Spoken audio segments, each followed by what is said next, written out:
Hai, selamat berjumpa kembali dalam channel Teacher Rita.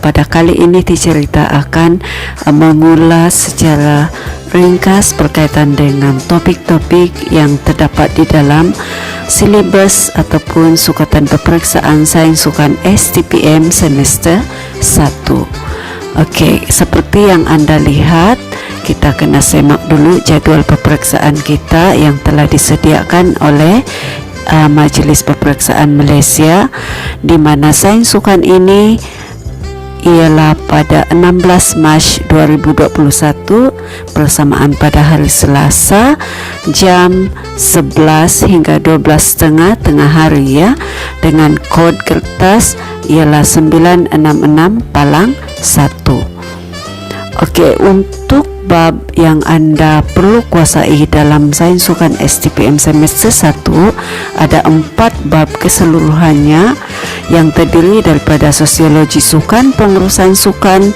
kesenggangan dan rekreasi serta pemakanan sukan.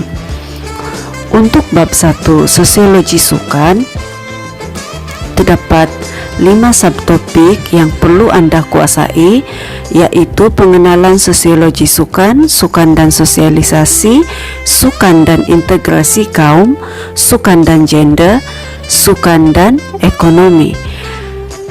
Kita lihat pula analisis soalan yang pernah keluar dalam STPM dalam topik sosiologi sukan. Kamu akan lihat di sini soalan yang popular adalah daripada 1.1, yaitu hampir setiap tahun ya. Itu sudah 1, 2, 3, 4, 5 kali keluar. Dan yang kedua ialah soalan daripada subtopik sukan dan sosialisasi. Dan kalau kita lihat dalam analisis ini, topik sukan dan ekonomi 1.5 baru sekali keluar. So mungkin calon-calon ataupun pelajar boleh ambillah perhatian untuk 1.5 dan juga 1.3 serta 1.4.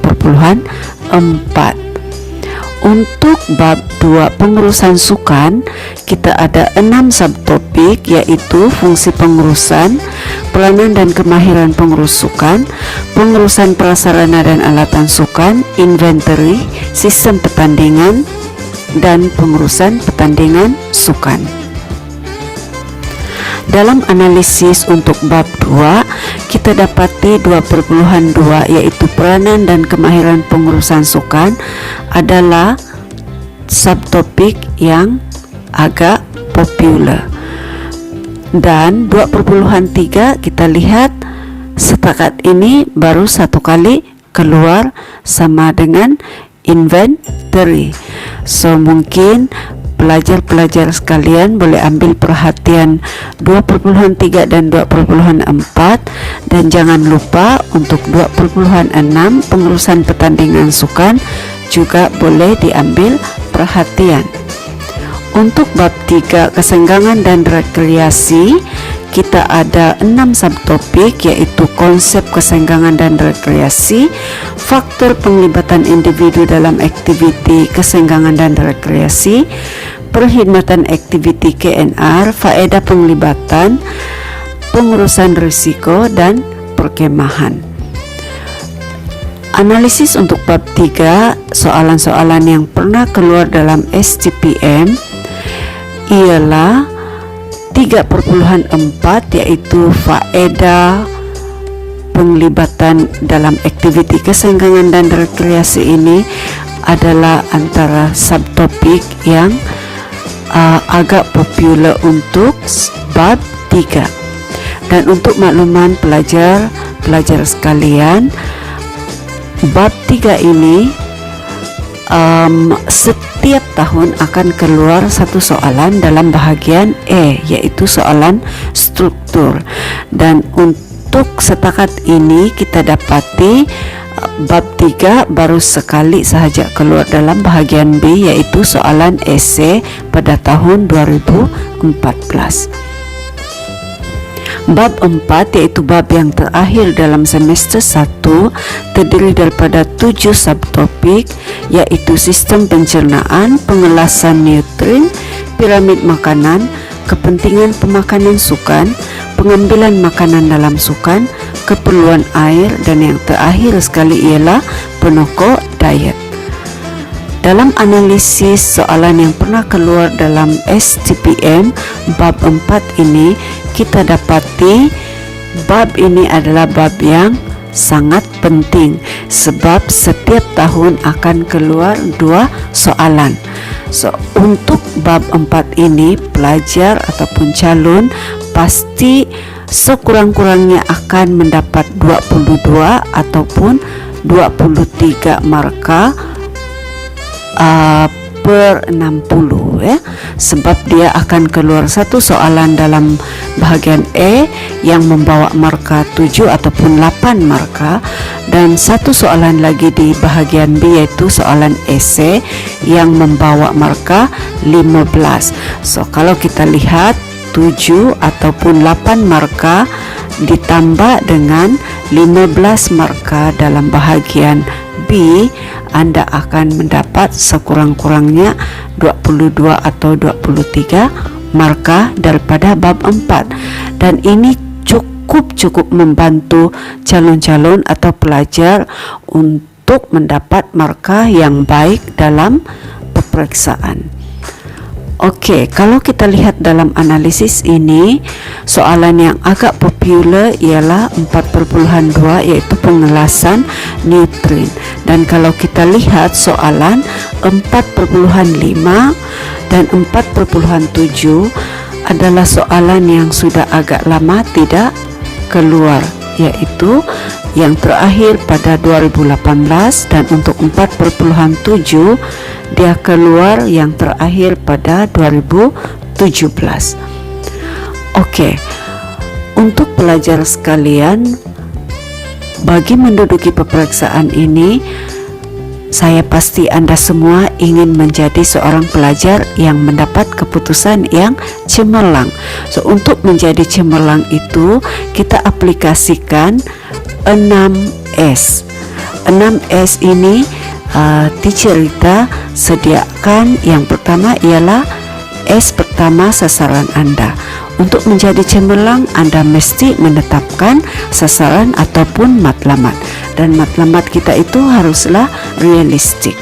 Dan untuk menetapkan sasaran ataupun matlamat Anda, pastikan yang terbaik, ya, yang terbaik, sama ada E ataupun E minus.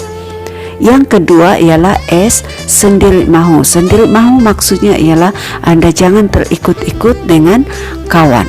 Maknanya ini daripada diri Anda sendiri. Passion ataupun semangat itu daripada Anda sendiri, supaya Anda akan cekal dan tidak mudah berputus asa untuk mencapai kecemerlangan.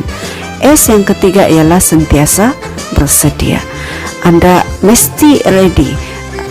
Sekarang ini Anda ada peluang lebih kurang 2 bulan lagi sebelum Anda menduduki peperiksaan. So get ready from now. Dan sabar, ya, mesti sabar, sebab banyak cabaran kita akan hadapi. Cabaran-cabaran apa yang Anda akan hadapi? Yang pertama ialah cabaran gadget Anda. Mungkin banyak masa Anda luangkan untuk melihat pada gadget ataupun bermain video game.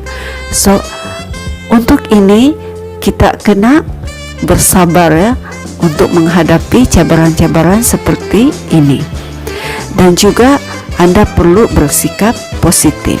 Bersikap positif di sini mesti memberikan semangat-semangat yang baik kepada diri sendiri, supaya semangat ataupun kata-kata yang positif itu mengalir bersama Anda, dan itulah yang akan mengubah tingkah laku ataupun minda Anda untuk menjadi cemerlang.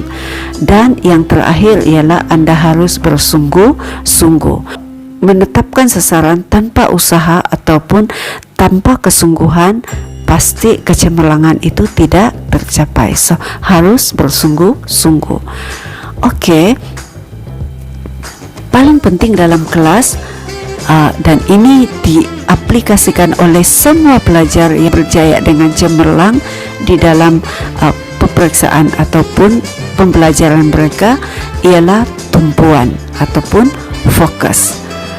So, bagaimana kita memberikan tumpuan 100%? Yang pertama ialah pandang pada mereka yang sedang mengajar.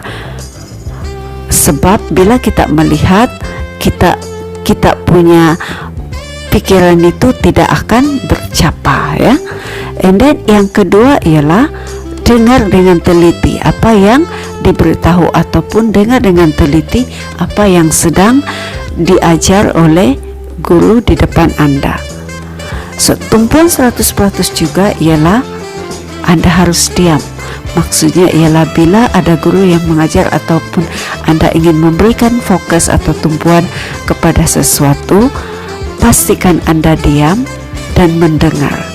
Dan suasana silent dalam kelas ataupun persekitaran Anda semasa Anda memberikan tumpuan itu juga adalah sangat penting. So, apabila Anda berada dalam zona yang selesa, Anda boleh menambahkan orang lain dalam zona selesa Anda. Saya mengambil kata-kata ini supaya bila Anda rasa Anda sudah berada dalam zona yang selesa, jangan lupa memberi bantuan kepada mereka atau rakan-rakan Anda yang lain. Bawa mereka bersama dengan Anda dalam zona yang selesa supaya semua orang akan cemerlang bersama-sama. Kita jangan cemerlang sendirian, sebab kalau kita cemerlang bersama-sama itu akan memberikan impak yang lebih besar kepada diri Anda dan juga kepada warga college ataupun warga organisasi Anda. So, all the best for you. Jangan lupa subscribe, like, dan share amanat ini kepada rakan-rakan Anda di luar sana. So, all the best, good luck for your STPM. Bye.